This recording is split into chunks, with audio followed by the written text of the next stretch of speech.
The rise of cryptocurrencies like Bitcoin and its underlying technology, blockchain, could transform a range of services from online payments to global transactions. But how exactly will it shape our everyday lives in the years to come?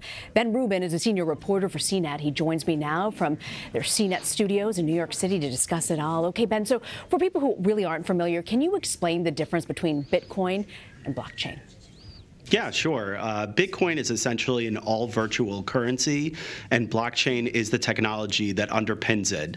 Blockchain is a little bit more complicated. It's essentially a giant spreadsheet that's shared throughout a number of computers, and once new information is added into it, it can't really be changed.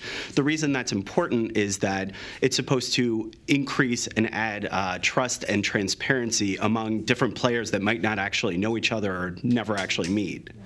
So how are people using Bitcoin right now? So the promise of Bitcoin was initially that it would replace something like the dollar and the euro. Everybody would actually use it in the future for all sorts of transactions.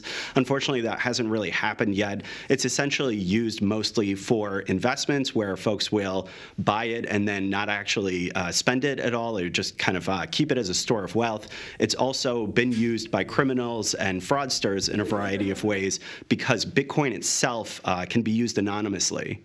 So you mentioned fraudsters using this. What are the other problems that Bitcoin's encountering right now?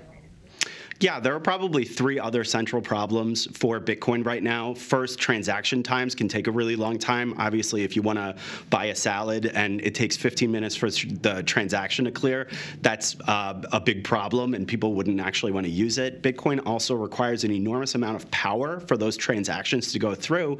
And the last is that Bitcoin is incredibly volatile. So during the run-up and a lot of excitement for Bitcoin during November and December, it was as high as almost $20,000. Now it's roughly half that amount.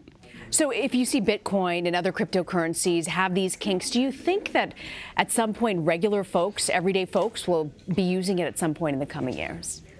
It's certainly possible. There are some efforts to try to iron out some of these problems because a lot of the folks that really believe in these cryptocurrencies and see them as the future want to solve these problems. And if they do in fact change and they are ironed out, it's entirely possible that more people will start using them for regular transactions.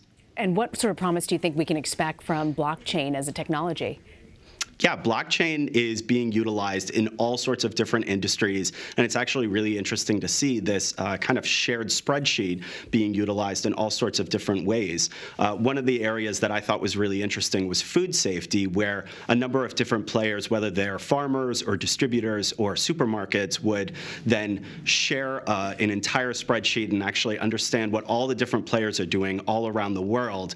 And the idea there is that, let's say that there's an outbreak in romaine lettuce or some other food, you would be able to use blockchain to actually figure out much faster where the problem, where the breakdown may have actually happened.